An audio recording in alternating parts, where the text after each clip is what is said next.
Super Sport Boxing. Muhammad Ali, born Cassius Marcellus Clay Jr. January 17, 1942 to June 3, 2016, was an American professional boxer and social activist. A global cultural icon, widely known by the nickname, The Greatest, he is often regarded as the greatest heavyweight boxer of all time. He held the Ring Magazine heavyweight title from 1964 to 1970, was the undisputed champion from 1974 to 1978, and was the WBA and Ring heavyweight champion from 1978 to 1979.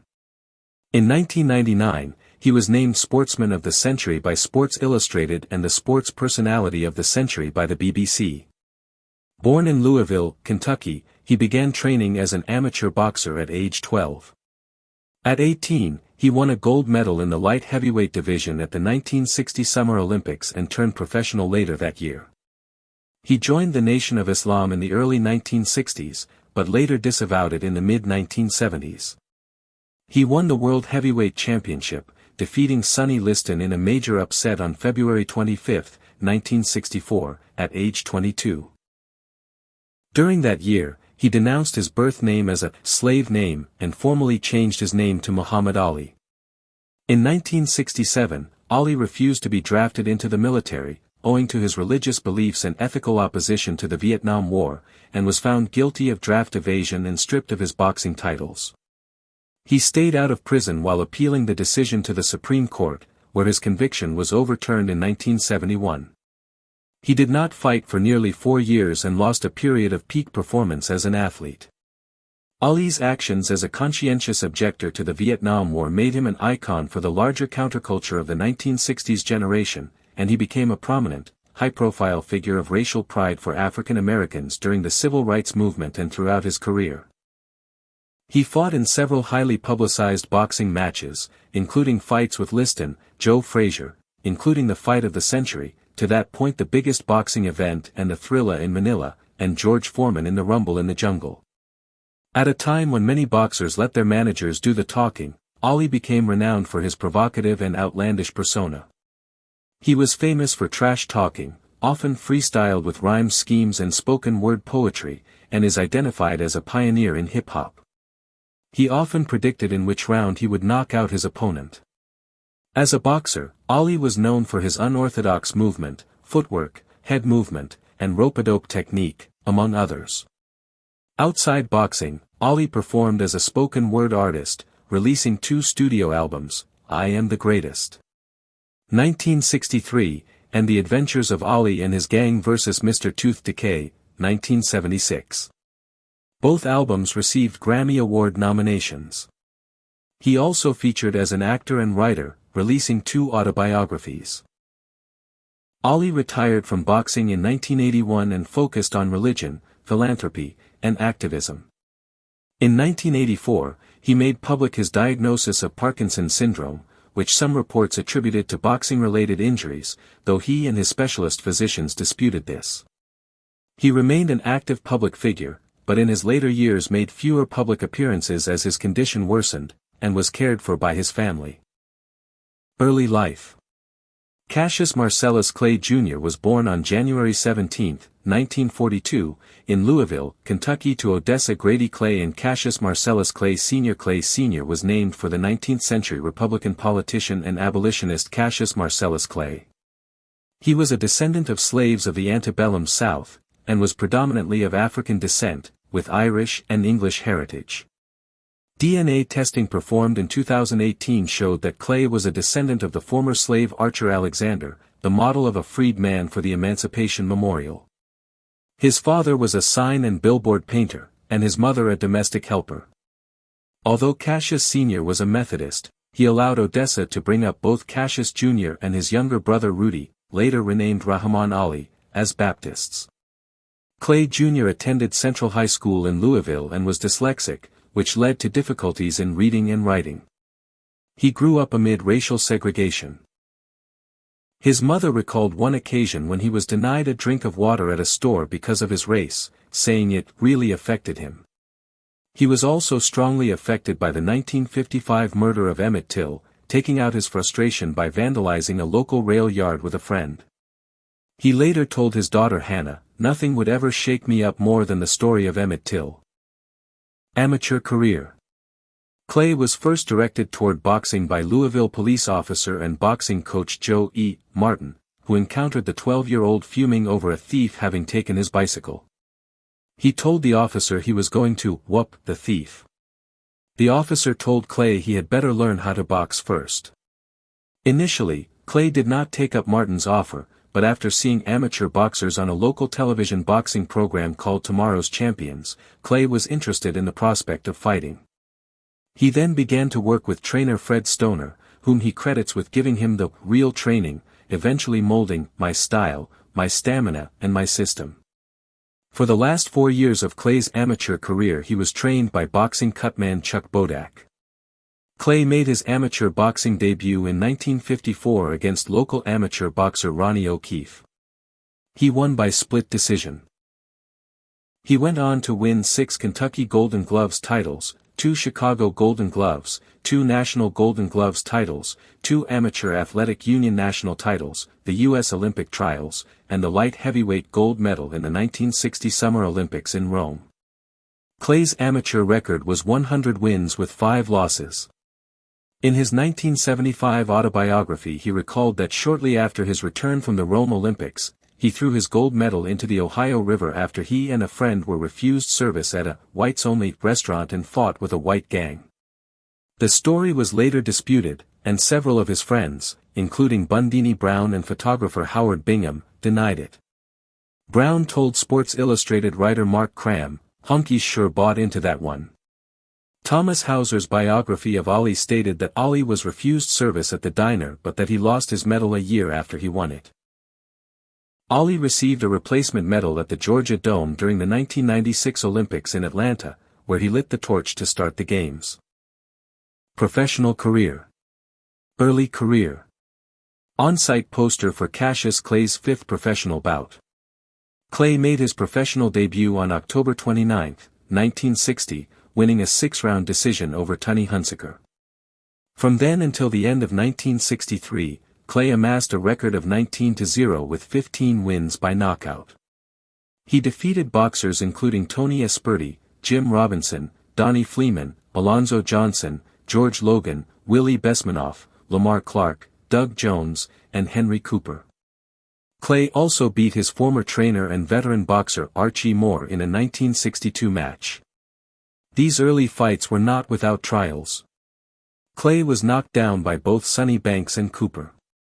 In the Cooper fight, Clay was floored by a left hook at the end of round 4 and was saved by the bell, going on to win in the predicted 5th round due to Cooper's severely cut eye.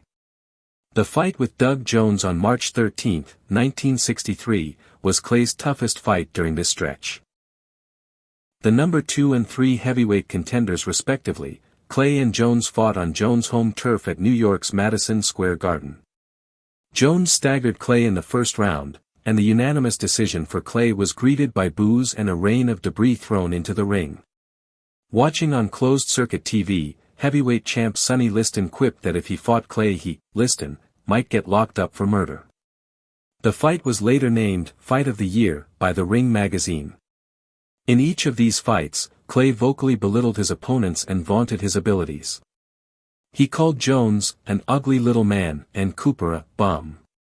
He said he was embarrassed to get in the ring with Alex Mitteff and claimed that Madison Square Garden was too small for me. Ali's trash talk was inspired by professional wrestler Gorgeous George Wagner's, after he saw George's talking ability attract huge crowds to events.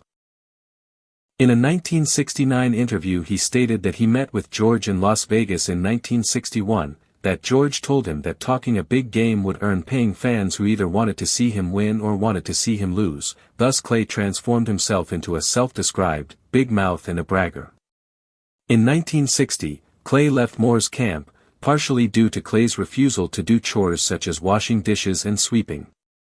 To replace Moore, Clay hired Angelo Dundee to be his trainer.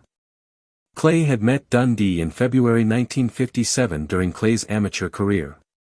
Around this time, Clay sought longtime idol Sugar Ray Robinson to be his manager, but was rebuffed. World Heavyweight Champion. First fight against Liston. By late 1963, Clay had become the top contender for Sonny Liston's title. The fight was set for February 25, 1964, in Miami Beach. Liston was an intimidating personality, a dominating fighter with a criminal past and ties to the mob. Based on Clay's uninspired performance against Jones and Cooper in his previous two fights, and Liston's destruction of former heavyweight champion Floyd Patterson in two first-round knockouts, Clay was an 8-1 underdog. Despite this, Clay taunted Liston during the pre-fight build-up, dubbing him the Big Ugly Bear, claiming, "Liston even smells like a bear, and I'm gonna give him to the local zoo after I whoop him." Clay turned the pre-fight weigh-in into a circus, shouting at Liston that someone is going to die at ringside tonight. Clay's pulse rate was measured at 120, more than double his normal 54. The outcome of the fight was a major upset. At the opening bell, Liston rushed at Clay, seemingly angry and looking for a quick knockout. However, Clay's superior speed and mobility enabled him to elude Liston, making the champion miss and look awkward. At the end of the first round, Clay opened up his attack and hit Liston repeatedly with jabs. Liston fought better in round 2, but at the beginning of the third round Clay hit Liston with a combination that buckled his knees and opened a cut under his left eye. This was the first time Liston had ever been cut.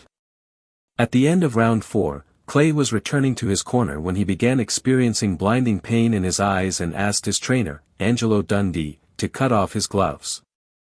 Dundee refused.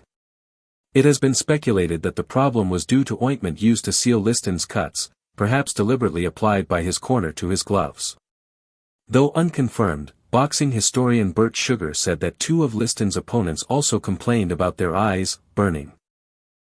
Despite Liston's attempts to knock out a blinded Clay, Clay was able to survive the fifth round until sweat and tears rinsed the irritation from his eyes. In the sixth, Clay dominated, hitting Liston repeatedly. Liston did not answer the bell for the seventh round, and Clay was declared the winner by TKO. Liston stated that the reason he quit was an injured shoulder. Following the win, a triumphant Clay rushed to the edge of the ring and, pointing to the ringside press, shouted, "Eat your words." He added, "I am the greatest. I shook up the world. I'm the prettiest thing that ever lived." At ringside post-fight, Clay appeared unconvinced that the fight was stopped due to a Liston shoulder injury, saying that the only injury Liston had was an open eye, a big cut eye. When told by Joe Louis that the injury was a left arm thrown out of its socket, Clay quipped, "Yeah, swinging at nothing, who wouldn't?" In winning this fight at the age of 22, Clay became the youngest boxer to take the title from a reigning heavyweight champion. However, Floyd Patterson remained the youngest to win the heavyweight championship, doing so at the age 21 during an elimination bout following Rocky Marciano's retirement. Mike Tyson broke both records in 1986 when he defeated Trevor Berbick to win the heavyweight title at age 20. The feat also made Clay the fastest boxer to win the championship, non-vacant, in the modern era, doing so in 20 bouts. Soon after the Liston fight, Clay changed his name to Cassius X, and then later to Muhammad Ali upon converting to the Nation of Islam. Rematch with Liston. Ali then faced a rematch with Liston scheduled for May 1965 in Lewiston, Maine. It had been scheduled for Boston the previous November, but was postponed for 6 months due to Ali's emergency surgery for a hernia 3 days before. The fight was controversial. Midway through the first round, Liston was knocked down by a difficult-to-see blow the press dubbed a phantom punch. Referee Jersey Joe Walcott did not begin the count immediately after the knockdown, as Ali refused to retreat to a neutral corner. Liston rose after he had been down for about 20 seconds, and the fight momentarily continued. However, a few seconds later Walcott, having been informed by the timekeepers that Liston had been down for a count of 10, stopped the match and declared Ali the winner by knockout. The entire fight lasted less than 2 minutes. It has since been speculated that Liston purposely dropped to the ground. Proposed motivations include threats on his life from the Nation of Islam, that he had bet against himself and that he took a dive to pay off debts. Slow-motion replays show that Liston was jarred by a chopping right from Ali, although it is unclear whether the blow was a genuine knockout punch. Fight against Patterson. Ali defended his title against former heavyweight champion Floyd Patterson on November 22, 1965. Before the match, Ali mocked Patterson, who was widely known to call him by his former name Cassius Clay, as an Uncle Tom, calling him the Rabbit. Although Ali had the better of Patterson, who appeared injured during the fight, the match lasted 12 rounds before being called on a technical knockout. Patterson later said he had strained his sacroiliac. Ali was criticized in the sports media for appearing to have toyed with Patterson during the fight. Patterson biographer W.K. Stratton claims that the conflict between Ali and Patterson was not genuine but was staged to increase ticket sales and the closed-circuit viewing audience, with both men complicit in the theatrics. Stratton also cites an interview by Howard Cosell in which Ali explained that rather than toying with Patterson, he refrained from knocking him out after it became apparent Patterson was injured. Patterson later said that he had never been hit by punches as soft as Ali's. Stratton states that Ali arranged the second fight, in 1972, with the financially struggling Patterson to help the former champion earn enough money to pay a debt to the IRS. Main bout. After the Patterson fight, Ali founded his own promotion company, Main Bout. The company mainly handled Ali's boxing promotions and pay-per-view closed-circuit television broadcasts. The company's stockholders were mainly fellow Nation of Islam members, along with several others, including Bob Arum. Ali and then WBA heavyweight champion boxer Ernie Terrell had agreed to meet for a bout in Chicago on March 29, 1966. The WBA, one of two boxing associations, had stripped Ali of his title following his joining the Nation of Islam. But in February Ali was reclassified by the Louisville Draft Board as 1A from 1Y, and he indicated that he would refuse to serve, commenting to the press, "I ain't got nothing against no Viet Cong. No Viet Cong never called me nigger," although the second part is probably apocryphal. Amidst the media and public outcry over Ali's stance, the Illinois Athletic Commission refused to sanction the fight, citing technicalities. Instead, Ali traveled to Canada and Europe and won championship bouts against George Chuvalo, Henry Cooper, Brian London, and Carl Mildenberger. Ali returned to the United States to fight Cleveland Williams at the Astrodome in Houston on November 14, 1966. The bout drew a record-breaking indoor crowd of 35,460 people. Williams had once been considered among the hardest punchers in the heavyweight division, but in 1964 he had been shot at point-blank range by a Texas policeman, resulting in the loss of 1 kidney and 3.0 meters, 10 feet, of his small intestine. Ali dominated Williams, winning a third-round technical knockout in what some consider the finest performance of his career. Ali fought Terrell in Houston on February 6, 1967. Terrell, who was unbeaten in 5 years and had defeated many of the boxers Ali had faced, was billed as Ali's toughest opponent since Liston. He was big, strong and had a 3-inch reach advantage over Ali. During the lead-up to the bout, Terrell repeatedly called Ali Clay, much to Ali's annoyance. The two almost came to blows over the name issue in a pre-fight interview with Howard Cosell. Ali seemed intent on humiliating Terrell. "I want to torture him," he said. "A clean knockout is too good for him." The fight was close until the 7th round, when Ali bloodied Terrell and almost knocked him out. In the 8th round, Ali taunted Terrell, hitting him with jabs and shouting between punches, "What's my name, Uncle Tom, what's my name?" Ali won a unanimous 15-round decision. Terrell claimed that early in the fight Ali deliberately thumbed him in the eye, forcing him to fight half-blind, and then, in a clinch, rubbed the wounded eye against the ropes. Because of Ali's apparent intent to prolong the fight to inflict maximum punishment, critics described the bout as one of the ugliest boxing fights. Tex Mall later wrote, "It was a wonderful demonstration of boxing skill and a barbarous display of cruelty." Ali denied the accusations of cruelty but, for Ali's critics, the fight provided more evidence of his arrogance. After Ali's title defense against Zora Fali on March 22, he was stripped of his title due to his refusal to be drafted to Army service. His boxing license was also suspended by the state of New York. He was convicted of draft evasion on June 20 and sentenced to 5 years in prison and a $10,000 fine. He paid a bond and remained free while the verdict was being appealed. Draft resistance. Ali registered for conscription in the United States military on his 18th birthday and was listed as 1A in 1962.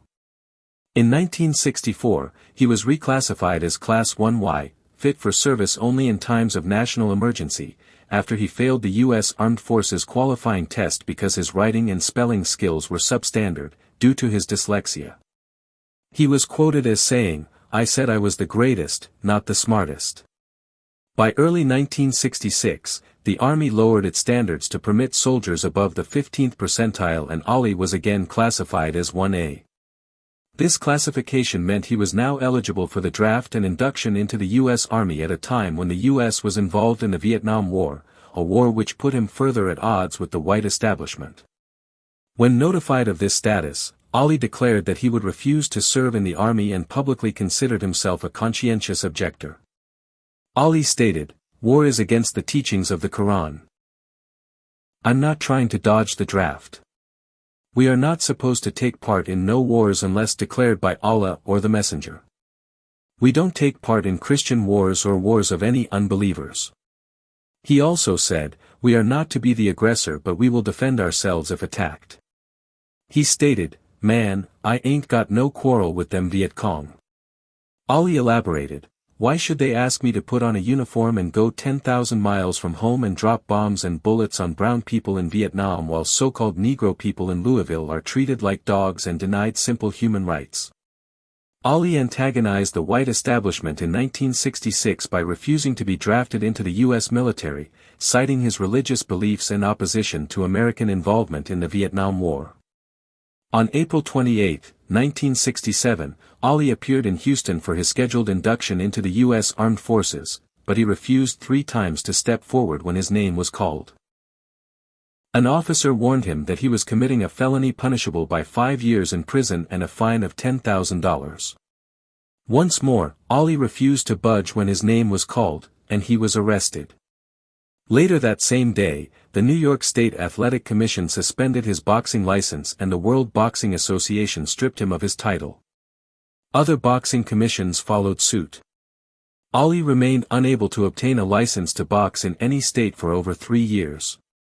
On June 4, 1967, in a first for sports professionals, a group of high-profile African-American athletes, including Jim Brown, Bill Russell, and Kareem Abdul-Jabbar, as well as one political leader, Carl Stokes, assembled with Ali at the Negro Industrial Economic Union in Cleveland for what became known as the Cleveland Summit or the Muhammad Ali Summit.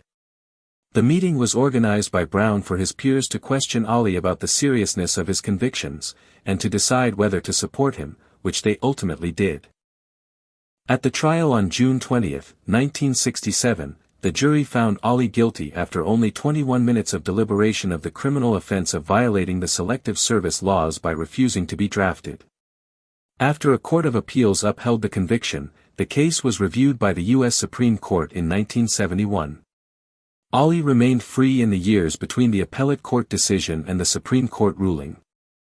As public opinion began turning against the war and the civil rights movement continued to gather momentum, Ali became a popular speaker at colleges and universities across the country. This itinerary was rare if not unprecedented for a prizefighter.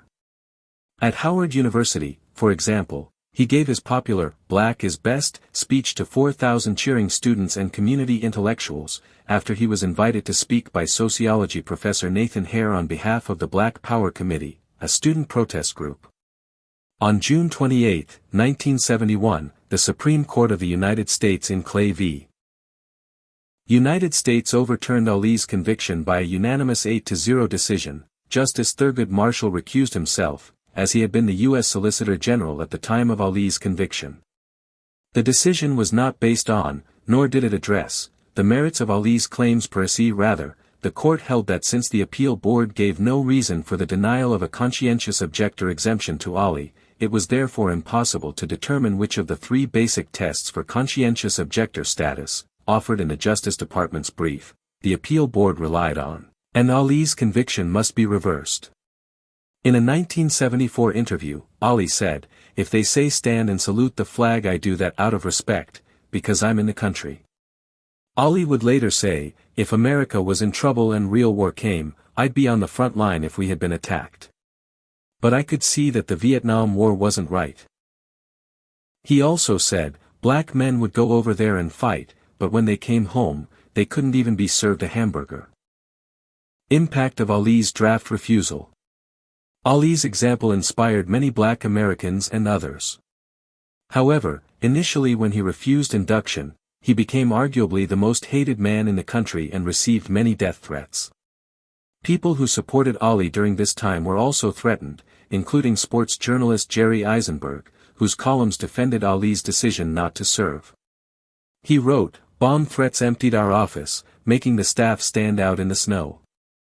My car windshield was smashed with a sledgehammer." The New York Times columnist William Roden wrote, "Ali's actions changed my standard of what constituted an athlete's greatness.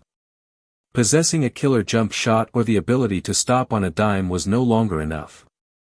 What were you doing for the liberation of your people? What were you doing to help your country live up to the covenant of its founding principles?" Recalling Ali's anti-war position, Kareem Abdul-Jabbar said, "I remember the teachers at my high school didn't like Ali because he was so anti-establishment and he kind of thumbed his nose at authority and got away with it. The fact that he was proud to be a black man and that he had so much talent, made some people think that he was dangerous. But for those very reasons I enjoyed him." Civil rights figures came to believe that Ali had an energizing effect on the freedom movement as a whole. Al Sharpton spoke of his bravery at a time when there was still widespread support for the Vietnam War. For the heavyweight champion of the world, who had achieved the highest level of athletic celebrity, to put all of that on the line, the money, the ability to get endorsements, to sacrifice all of that for a cause, gave a whole sense of legitimacy to the movement and the causes with young people that nothing else could have done. Even those who were assassinated, certainly lost their lives, but they didn't voluntarily do that. He knew he was going to jail and did it anyway. That's another level of leadership and sacrifice. Ali was honored with the annual Martin Luther King Award in 1970 by civil rights leader Ralph Abernathy, who called him a living example of soul power, the March on Washington in 2 fists. Coretta Scott King added that Ali was a champion of justice and peace and unity. In speaking of the cost on Ali's career of his refusal to be drafted, his trainer Angelo Dundee said, "One thing must be taken into account when talking about Ali, he was robbed of his best years, his prime years."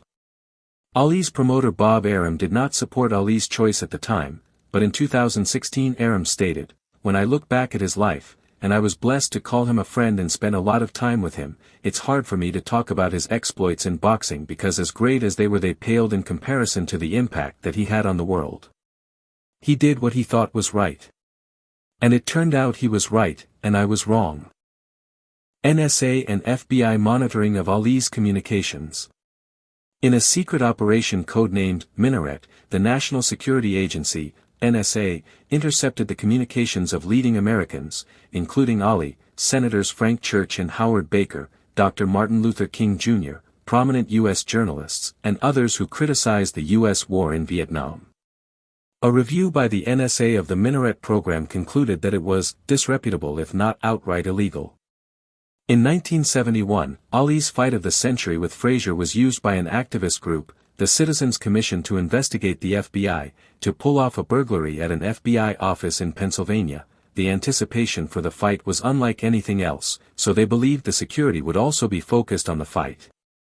This raid exposed the COINTELPRO operations that included illegal spying on activists involved with the civil rights and anti-war movements. One of the COINTELPRO targets was Ali, and their activities included the FBI gaining access to his records as far back as elementary school. One such record mentioned him loving art as a child. Exile and comeback. In March 1966, Ali refused to be inducted into the armed forces. He was systematically denied a boxing license in every state and stripped of his passport. As a result, he did not fight from March 1967 to October 1970 until his conviction was overturned in 1971. Protesting while exiled. During this time of inactivity, as opposition to the Vietnam War began to grow and Ali's stance gained sympathy, he spoke at colleges across the nation, criticizing the Vietnam War and advocating African American pride and racial justice. Ali based himself in Chicago. According to most close to him, his Chicago years were formative. At the time, Ali was widely condemned by the American media, with fears that his actions could potentially lead to mass civil disobedience. Despite this, Ebony magazine noted in the late 1960s that Ali's popularity had increased during this time, especially among black people. The Super Fight. While banned from sanctioned bouts, Ali settled a $1 million lawsuit against radio producer Murray Werner by accepting $10,000 to appear in a privately staged fantasy fight against retired champion Rocky Marciano. In 1969 the boxers were filmed sparring for about 75 one-minute rounds. They produced several potential outcomes. A computer program purportedly determined the winner, based on data about the fighters, along with the opinions of approximately 250 boxing experts. Edited versions of the bout were shown in movie theaters in 1970. In the US version Ali lost in a simulated 13th round knockout, but in the European version Marciano lost due to cuts, also simulated. Ali suggested that prejudice determined his defeat in the US version. He was reported to have jokingly said, "That computer was made in Alabama." Return. On August 11, 1970, with his case still in appeal, Ali was granted a license to box by the City of Atlanta Athletic Commission. Leroy Johnson, Jesse Hill Jr. and Harry Pett had used their local political influence and set up the company House of Sports to organize the fight, underlining the influential power of Georgia's black politics in Ali's comeback. Ali's first return bout was against Jerry Quarry on October 26, resulting in a win after 3 rounds after Quarry was cut. A month earlier, a victory in federal court forced the New York State Boxing Commission to reinstate Ali's license. He fought Oscar Bonavena at Madison Square Garden in December, an uninspired performance that ended in a dramatic technical knockout of Bonavena in the 15th round. The win left Ali as a top contender against heavyweight champion Joe Frazier. Fight against Joe Frazier. Ali and Frazier's first fight, held at the Garden, was on March 8, 1971, while Ali's Supreme Court appeal was still pending. It was nicknamed the Fight of the Century, due to the tremendous excitement surrounding a bout between 2 undefeated fighters, each with a legitimate claim to be heavyweight champion. Veteran U.S. boxing writer John Condon called it, "the greatest event I've ever worked on in my life." The bout was broadcast to 36 countries, promoters granted 760 press passes. Adding to the atmosphere were the considerable pre-fight theatrics and name-calling. Before the fight, Frazier called Ali Cassius Clay, angering Ali, who responded by calling Frazier a dumb tool of the white establishment and saying, "Frazier is too ugly to be champ. Frazier is too dumb to be champ." Ali also frequently called Frazier an Uncle Tom. Dave Wolf, who worked in Frazier's camp, recalled that Ali was saying, "The only people rooting for Joe Frazier are white people in suits, Alabama sheriffs, and members of the Ku Klux Klan. I'm fighting for the little man in the ghetto." Joe was sitting there, smashing his fist into the palm of his hand, saying, "What the fuck does he know about the ghetto?" Ali began training at a farm near Reading, Pennsylvania, in 1971 and, finding the country setting to his liking, sought to develop a real training camp in the countryside. He found a 5-acre site on a Pennsylvania country road in the village of Deer Lake, Pennsylvania. On this site, Ali carved out what was to become his training camp, where he trained for all his fights from 1972 to the end of his career in 1981. The Monday night fight lived up to its billing. In a preview of their 2 other fights, a crouching, bobbing and weaving Frazier constantly pressured Ali, getting hit regularly by Ali jabs and combinations, but relentlessly attacking and scoring repeatedly, especially to Ali's body. The fight was even in the early rounds, but Ali was taking more punishment than ever in his career up until that point. On several occasions in the early rounds, he played to the crowd and shook his head, no, after he was hit. In the later rounds, in what was the first appearance of the rope-a-dope strategy, Ali leaned against the ropes and absorbed punishment from Frazier, hoping to tire him. In the 11th round, Frazier connected with a left hook that wobbled Ali, but because it appeared that Ali might be clowning as he staggered backwards across the ring, Frazier hesitated to press his advantage, fearing an Ali counterattack. In the final round, Frazier knocked Ali down with a vicious left hook, which referee Arthur Mercant Sr. said was as hard as a man can be hit. Ali was back on his feet in 3 seconds. Nevertheless, Ali lost by unanimous decision, his first professional defeat. After his loss, Chamberlain challenge and Ellis fight. In 1971, basketball star Wilt Chamberlain challenged Ali to a fight, and a bout was scheduled for July 26. Although the 7-foot-1-inch tall Chamberlain had formidable physical advantages over Ali, weighing 60 pounds more and able to reach 14 inches further, Ali was able to influence Chamberlain into calling off the bout by taunting him with calls of "timber" and "the tree will fall" during a shared interview. These statements of confidence unsettled his taller opponent, whom Los Angeles Lakers owner Jack Kent Cooke had offered a record-setting contract, conditional on Chamberlain agreeing to abandon what Cooke termed "this boxing foolishness," and he did exactly that. Meanwhile, on June 28, 1971, the Supreme Court overturned Ali's draft evasion conviction. To replace Ali's opponent, promoter Bob Arum quickly booked a former sparring partner of Ali's, Jimmy Ellis, who was a childhood friend from Louisville, Kentucky, to fight him. Ali won the bout through a technical knockout when the referee stopped the fight in the 12th round. Fights against Quarry, Patterson, Foster, Bugner, and Norton. After Ellis, Ali fought Jerry Quarry, had a second bout with Floyd Patterson, and faced Bob Foster in 1972, winning a total of 6 fights that year.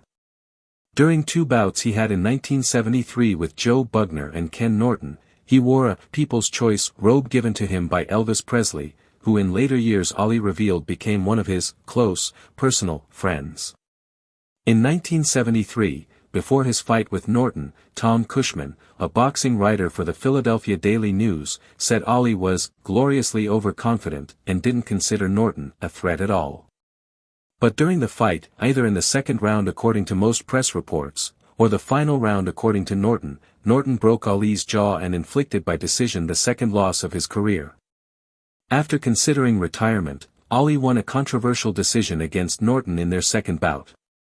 This led to a rematch with Joe Frazier at Madison Square Garden on January 28, 1974. Frazier had recently lost his title to George Foreman. Second fight against Joe Frazier. Ali was strong in the early rounds of the fight, and staggered Frazier in the second round. Referee Tony Perez mistakenly thought he heard the bell ending the round and stepped between the two fighters as Ali was pressing his attack, giving Frazier time to recover. However, Frazier came on in the middle rounds, snapping Ali's head in round 7 and driving him to the ropes at the end of round 8. The last 4 rounds saw round-to-round shifts in momentum between the two fighters.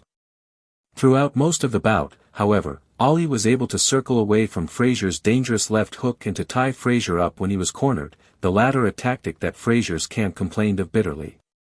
Judges awarded Ali a unanimous decision.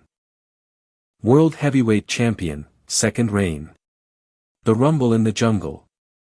The defeat of Frazier set the stage for a title fight against heavyweight champion George Foreman in Kinshasa, Zaire, on October 30, 1974, a bout nicknamed the Rumble in the Jungle. Foreman was considered one of the hardest punchers in heavyweight history.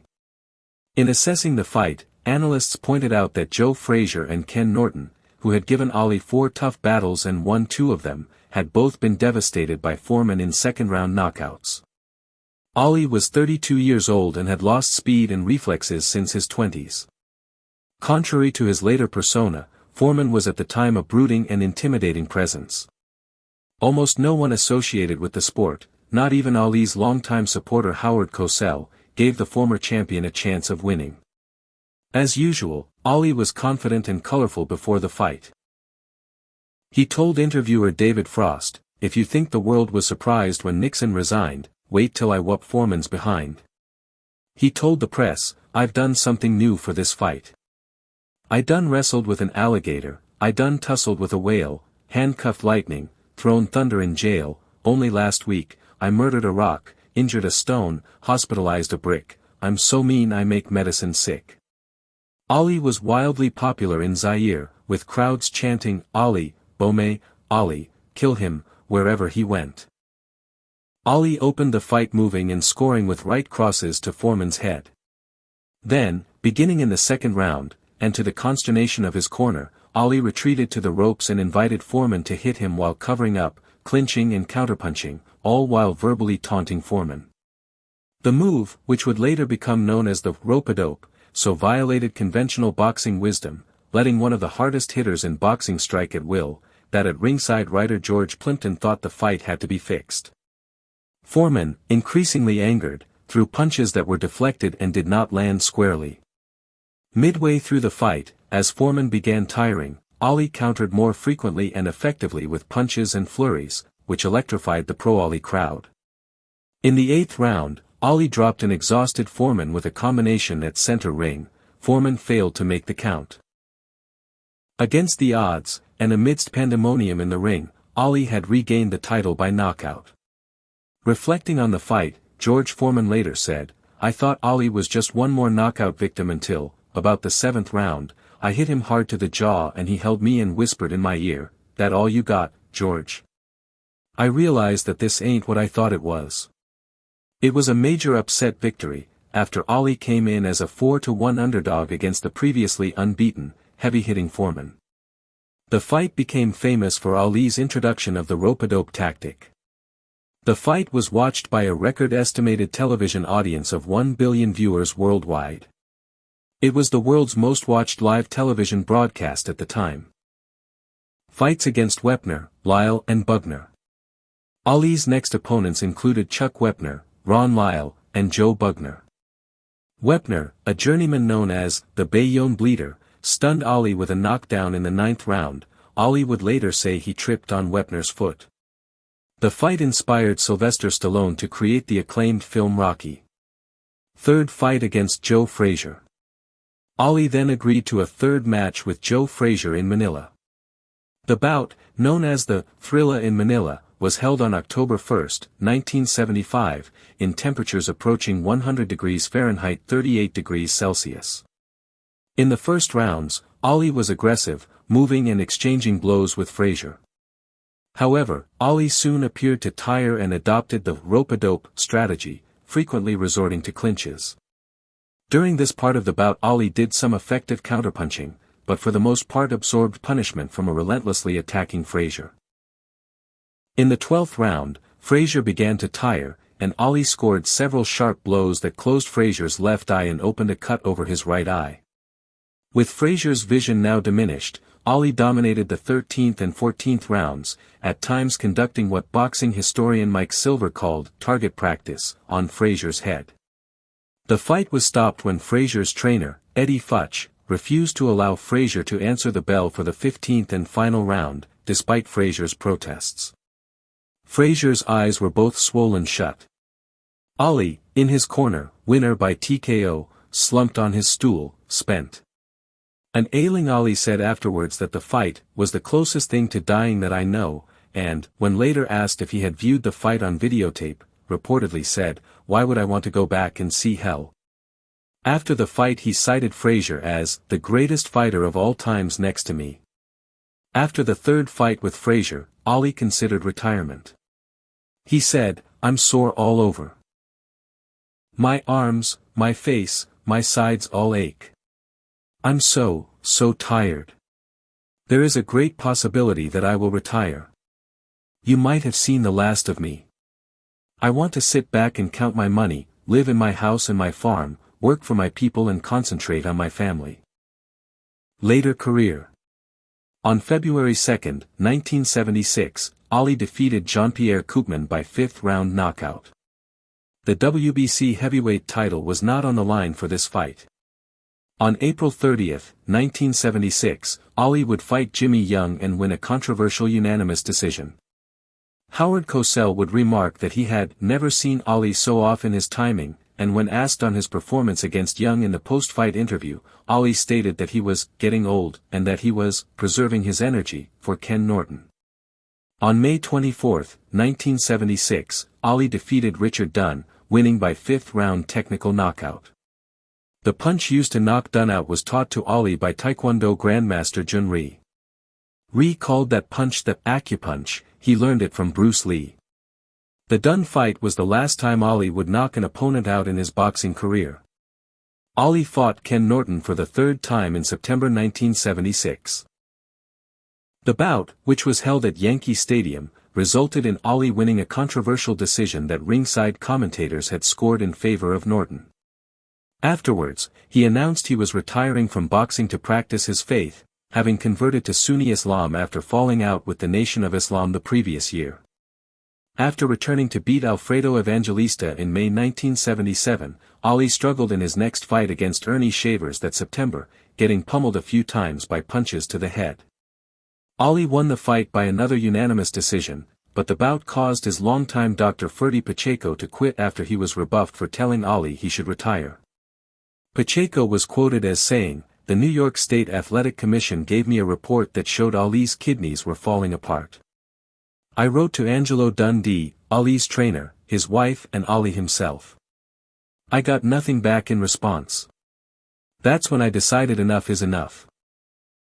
In February 1978, Ali faced Leon Spinks at the Hilton Hotel in Las Vegas. At the time, Spinks had only 7 professional fights to his credit, and had recently fought a draw with journeyman Scott Ledoux. Ali sparred less than 24 rounds in preparation for the fight and was seriously out of shape by the opening bell. He lost the title by split decision. A rematch occurred in September at the Superdome in New Orleans, Louisiana. 70,000 people attended the bout and paid a total of $6 million admission, making it the largest live gate in boxing history at that time. Ali won a unanimous decision in an uninspiring fight, with referee Lucien Joubert scoring rounds 10-4, Judge Ernie Kojo 10-4, and Judge Herman Priest 11-4. This made Ali the first heavyweight champion to win the belt 3 times. Following this win, on July 27, 1979, Ali announced his retirement from boxing. His retirement was short-lived, however. Ali announced his comeback to face Larry Holmes for the WBC belt in an attempt to win the heavyweight championship an unprecedented 4th time. The fight was largely motivated by Ali's need for money. Boxing writer Richie Giachetti said, "Larry didn't want to fight Ali. He knew Ali had nothing left, he knew it would be a horror." It was around this time that Ali started struggling with vocal stutters and trembling hands. The Nevada Athletic Commission, NAC, ordered that he undergo a complete physical in Las Vegas before being allowed to fight again. Ali chose instead to check into the Mayo Clinic, who declared him fit to fight. Their opinion was accepted by the NAC on July 31, 1980, paving the way for Ali's return to the ring. Fight stoppage versus Larry Holmes. On October 2, 1980, Ali returned to the ring to fight Holmes at Caesars Palace in Las Vegas.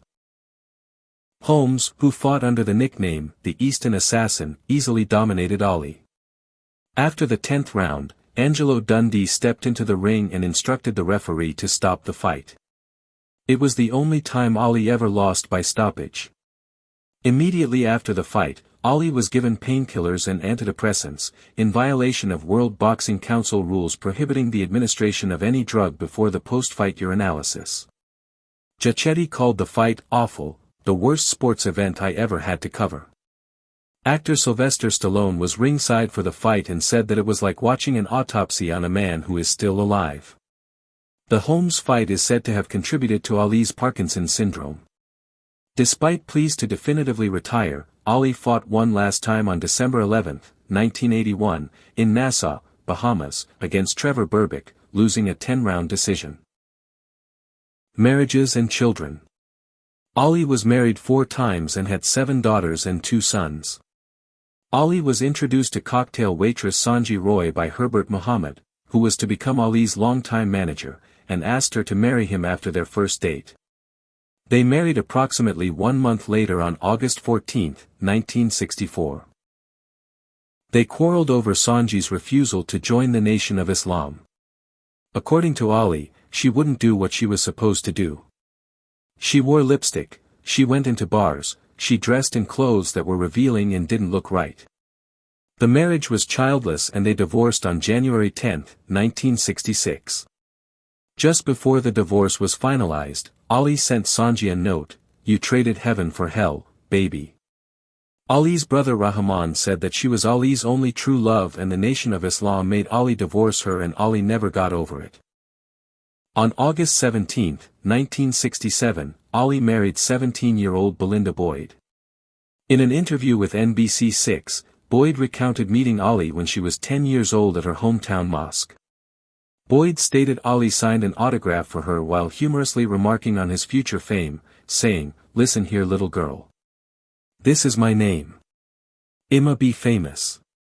You need to keep that, 'cause it's gon' be worth a lot of money." Boyd said, "You'll never be famous with that name." And, I walked away. Born into a Chicago family that had converted to the Nation of Islam, she later changed her name to Khalila Ali, though she was still called Belinda by old friends and family. They had 4 children, author and rapper Maryam, May, born 1968, twins Jamila and Rashida, born 1970, and Muhammad Ali Jr., born 1972. Rashida married Robert Walsh and has 2 sons, Biagio Ali, born 1998, who is an amateur MMA fighter, and Nico Ali, born 2000, who is a professional boxer. Ali was a resident of Cherry Hill, New Jersey, in suburban Philadelphia in the early 1970s. At age 31 in 1973, Ali began an extramarital relationship with 16-year-old Wanda Bolton, who subsequently changed her name to Aisha Fletcher, with whom he fathered another daughter, Kalia, born June 1974. While still married to Belinda, Ali married Aisha in an Islamic ceremony that was not legally recognized. According to Kalia, Aisha and her mother lived at Ali's Deer Lake training camp alongside Belinda and her children. In January 1985, Aisha sued Ali for unpaid palimony. The case was settled when Ali agreed to set up a $200,000 trust fund for Kalia. In 2001, Kalia was quoted as saying she believed her father viewed her as a mistake. He had another daughter, Mia, born 1972, from an extramarital relationship with Patricia Harvell. By the summer of 1977, his second marriage ended due to Ali's repeated infidelity, and he had married actress and model Veronica Portia. At the time of their marriage, they had a daughter, Hannah, and Veronica was pregnant with their second child. Their second daughter, Layla Ali, was born in December 1977, and went on to become a professional boxer. By 1986, Ali and Portia were divorced due to Ali's continuous infidelity. Portia said of Ali's infidelity, "It was too much temptation for him, with women who threw themselves at him. It didn't mean anything. He didn't have affairs, he had one-night stands. I knew beyond a doubt there were no feelings involved. It was so obvious, it was easy to forgive him." On November 19, 1986, Ali married Yolanda Lonnie Williams. Lonnie first met Ali at the age of 6 when her family moved to Louisville in 1963. In 1982, she became Ali's primary caregiver and in return, he paid for her to attend graduate school at UCLA. Together they adopted a son, Asad Amin, born 1986, when Asad was 5 months old. In 1992, Lonnie incorporated Greatest of All Time Incorporated, GOAT Inc., to consolidate and license his intellectual properties for commercial purposes. She served as the vice president and treasurer until the sale of the company in 2006. Ali then lived in Scottsdale, Arizona with Lonnie. In January 2007, it was reported that they had put their home in Berrien Springs, Michigan, which they had bought in 1975, up for sale and had purchased a home in eastern Jefferson County, Kentucky, for $1,875,000. Both homes were subsequently sold after Ali's death, with Lonnie living in their remaining home in Paradise Valley, Arizona. Lonnie converted to Islam from Catholicism in her late 20s. Ali's daughter Layla was a professional boxer from 1999 until 2007, despite her father's previous opposition to women's boxing. In 1978, he said, "Women are not made to be hit in the breast and face like that." Ali still attended a number of his daughter's fights. Ali's daughter Hannah is married to Bellator middleweight fighter Kevin Casey. Hannah wrote about her father, his love for people was extraordinary. I would get home from school to find homeless families sleeping in our guest room. He'd see them on the street, pile them into his Rolls-Royce and bring them home. He'd buy them clothes, take them to hotels and pay the bills for months in advance. She also said celebrities like Michael Jackson and Clint Eastwood would often visit Ali. Declining health. I'm blessed and thankful to God that I understand He's trying me. This is a trial from God. He gave me this illness to remind me that I am not number one, He is. Muhammad Ali reflecting on having Parkinson's disease. Ali's Parkinson's syndrome led to a gradual decline in his health, though he was still active into the early 2000s, promoting his own biopic, Ali, in 2001. That year he also contributed an on-camera segment to The America, a tribute to Heroes benefit concert. In 1998, Ali began working with actor Michael J. Fox, who has Parkinson's disease, to raise awareness and fund research for a cure.